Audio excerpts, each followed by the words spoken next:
پھر اس نے دیکھا کہ ایک پہاڑی پر بارش ہوئی، وہ بادل وہاں برسا، پھر نالیوں سے ہوتا ہوا پانی ایک طرف چلا۔ تو جس نے آواز سنی تھی، حضور بیان کر رہے ہیں، وہ بھی پیچھے پیچھے چلا کہ پانی کدھر جا رہا ہے۔ اس نے جا کے دیکھا کہ ایک مقام پہ ایک باغ کو وہ پانی لگ رہا ہے اور ایک آدمی وہ پانی لگا رہا ہے۔ اس نے اس سے پوچھا تیرا نام کیا ہے؟ اس نے کہا کیوں؟ کہنے لگا بتا نا۔ اس نے نام بتایا تو کہنے لگا یہی تو وہ نام ہے جو میں نے بادلوں کے اندر سے سنا ہے کہ فلاں کے کھیت کو پانی دے دو۔ اس نے کہا یار تو کیا عمل کرتا ہے کہ اسپیشل تیرے لیے بارش برسے؟ یہ بخاری پڑھ رہا ہوں، سیاستہ سے حدیث عرض کر رہا ہوں۔ اس سے پوچھا تو کیا کام کرتا ہے کہ جناب اللہ تبارک و تعالیٰ کا حکم کرم آیا کہ خاص تیرے لیے پانی برسے اور تیرے کھیت کو سیراب کرے؟ تو اس نے کہا چھوٹا ذمہ دار ہوں، پر جب فصل اگتی ہے تو 3 حصے کرتا ہوں۔ ایک حصہ اپنے بال بچوں پہ، بہن بھائیوں پہ خرچ کرتا ہوں، ایک حصہ پورا، اور ایک حصہ دوبارہ کاشتکاری پہ لگاتا ہوں، اور تیسرا حصہ خالص میں نے مسکینوں، یتیموں اور غریبوں کے لیے رکھا ہوا۔ وہ جو تیسرا حصہ، اللہ کرے آپ سمجھے، وہ رب کے بندوں پہ تیسرا حصہ خرچ کرتا ہے نا، تو کریم مالک نے فرمایا جہاں سے غریب کا حصہ جاتا ہے وہ کھیت خشک نہیں رہنا چاہیے، وہ جہاں سے مسکین روٹی کھاتے ہیں وہ خشک نہ رہے، جہاں سے یتیموں کو کچھ آتا ہے کہیں اس کی فصل رہ نہ جائے۔ میں اور آپ بھی اگر اپنے مال میں مسکینوں، یتیموں، غریبوں کے حصے رکھ لیں گے تو فصلیں خشک نہیں رہیں گی، ان کے اندر تازگی آئے گی، نور آئے گا، کرم آئے گا، خاص کر خدا کی رحمت برسے گی۔ مدد اللہ سے چاہیں، اپنی توجہات کا مرکز رب رسول کی ذات کو بنائیں، پھر آپ محسوس کریں گے کہ بڑی جلدی اللہ تعالیٰ کی مدد آنے لگی ہے۔ کبھی آپ صرف کہہ دیں نا میرا رب میرے ساتھ ہے، اس لفظ میں اتنی طاقت ہے کہ دشمن ویسے زہر ہو جاتا ہے۔ زندگی میں کسی سے بھی لڑائی ہو تو اچھی طرح سوچ لیں کہ اللہ اس طرف ہے یا اس طرف ہے۔ اگر آپ زیادتی پہ ہیں تو پھر رب مظلوم کی جانب ہے۔ اگر اللہ کی مدد آپ کے ساتھ ہے تو دنیا کی کوئی طاقت آپ کو گرا نہیں سکتی، اور اگر آپ مظلوم کے مقابلے میں ظالم بن کے آپ کھڑے ہو گئے ہیں اور آپ نے رویہ وہ اختیار کیا ہے کہ جس میں مدد نہیں آئے گی، تو پھر یاد رکھ لیں کہ آپ کوئی بھی ہیں، کہاں بھی ہیں، آپ کمزور ہیں۔ طاقتور تھے ابتدائے اسلام میں، ظاہری طاقت تھی کفار مکہ کے پاس، وہ ڈنڈوں سے مارتے تھے غریبوں کو، ان کے ہاتھوں میں ڈنڈے تھے، پر خدائی طاقت ان مظلوموں کے ساتھ تھی۔ صاحب زرقانی نے لکھا ہے، حضرت زنیرہ رضی اللہ تعالیٰ عنہ ایک لونڈی ہے، غریب ہے، ماڑے دا کی کام محمد نس جانا یا رونا، غریب سادی بی بی اور لونڈی کنیزہ، ایک مشرک کی کنیزہ تھی، انہوں نے کلمہ پڑھ لیا، وہ ڈنڈوں سے مارتا، دروں سے مارتا، تکلیف دیتا۔ حضرت زنیرہ رضی اللہ تعالیٰ عنہ کو اتنا مارا، اتنا مارا۔ اب آپ ایک اور پہلو پر بھی غور کریں، مار بھی پڑ رہی ہے پر خدا ادھر ہی ہے، اللہ کی مدد ادھر ہی ہے۔ رب کہتا ہے کہ پہلے تو صبر کرنا، ان اللہ مع الصابرین، تو صبر کرے گا تو پھر رب کی معیت ملے گی، ذرا ٹھہرنا، تو تھوڑا ڈٹنا۔ ان الذین قالوا ربنا اللہ ثم استقاموا تتنزل علیہم الملائکہ، تو کہے اللہ میرا رب ہے، پھر تو پہلے ڈٹ، پہلے تو نے ڈٹنا ہے۔ ثم استقاموا، جو ڈٹ گیا، تتنزل علیہم الملائکہ، ڈٹنے والے کے لیے مدد آتی، پہلے تھوڑا ٹھہرنا پڑتا ہے، پہلے تھوڑا صبر کرنا پڑتا ہے، حوصلہ کرنا پڑتا، اس کے بعد مدد آتی۔ مار پڑ رہی ہے، مارا جا رہا ہے حضرت زنیرہ کو، ان کا مالک جو ہے ظاہری آقا وہ مار رہا ہے، یہ کنیزہ ہے، اتنا مارا اتنا مارا، ان کی بینائی چلی گئی، نظر آنا بند ہو گیا۔ ابو جہل آیا اور کہنے لگا زنیرہ دیکھا نا ہمارے بت تیری آنکھیں لے گئے، معاذ اللہ، لات و منات ہمارے بتوں نے تجھے اندھا کر دیا۔ اب ایسا نہیں ہے کہ بی بی روتی جا رہی ہے، روتی جا رہی ہے، مایوسی مایوسی، معاذ اللہ، پریشانی، غریبی بڑی ہے، پوچھنے والا کوئی نہیں، یہ باتیں نہیں۔ کیا جملے ہیں خاتون کے، کیا لفظ ہیں۔ ابو جال نے تنزیہ کہا، معاذ اللہ، کہنے لگا دیکھا نا ہمارے بتوں نے تجھے اندھا کر دیا۔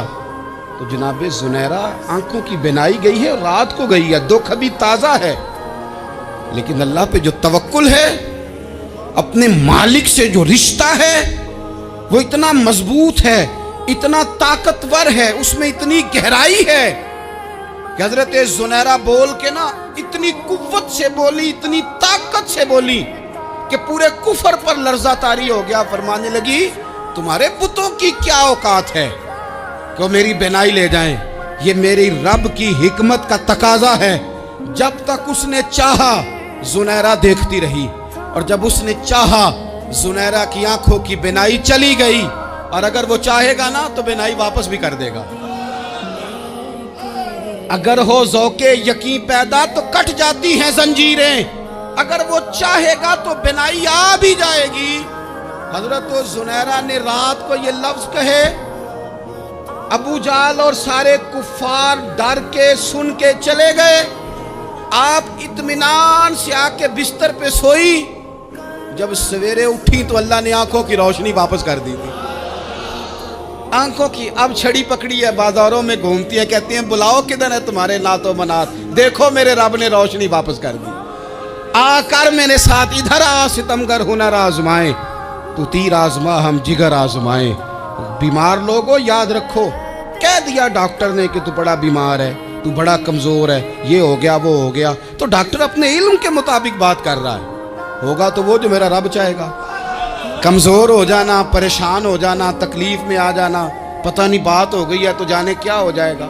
اپنی زندگی کے اندر اپنے رب سے رشتہ مضبوط کریں، رسول کائنات سے رشتہ مضبوط کریں، اللہ والوں سے رشتہ مضبوط کریں۔ حضرت زنیرہ نے پیغام دیا کہ زندگی میں جو جینا چاہتے ہیں تو وہ رب کا نام لے کے جی سکتے ہیں، جو اپنی زندگی میں خوشیاں دیکھنا چاہتے ہیں تو رسول اللہ کے نام پر خوشیاں دیکھی جا سکتی ہیں۔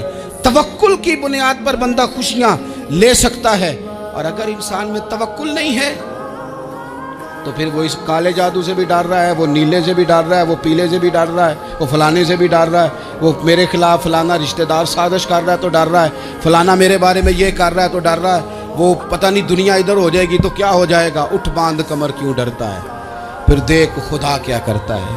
تو اس ساری گفتگو کا نچوڑ آپ کو یہ عرض کیا ہے، سب سے پہلے تو یہ کہ میدانوں میں مدد بھی اللہ کی، رزق میں مدد بھی اللہ کی، فصلیں خشک ہوں تو مدد پھر بھی اللہ کرے، تو پھر ساری مدد، اور اگر انسان بیمار ہو تو پھر بھی مدد اللہ کی۔ تو اپنے اللہ کی جانب توجہ کو بڑھائیں، آپ اللہ سے مدد کے سوالی بنیں۔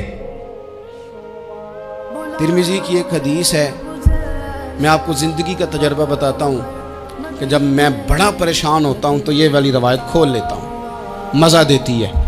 میرے نبی پاک علیہ السلام نے فرمایا اپنے دکھ سیٹھوں نوابوں کو نہ کہنا، مالداروں کا نہ کہنا، ورنہ اللہ تمہیں کبھی غنی نہیں کرے گا۔ فرمایا اپنے دکھ اپنے رب کی بارگاہ میں عرض کرنا، جلدی کرے یا دیر سے کرے اللہ تمہیں لوگوں سے بے نیاز کر دے گا۔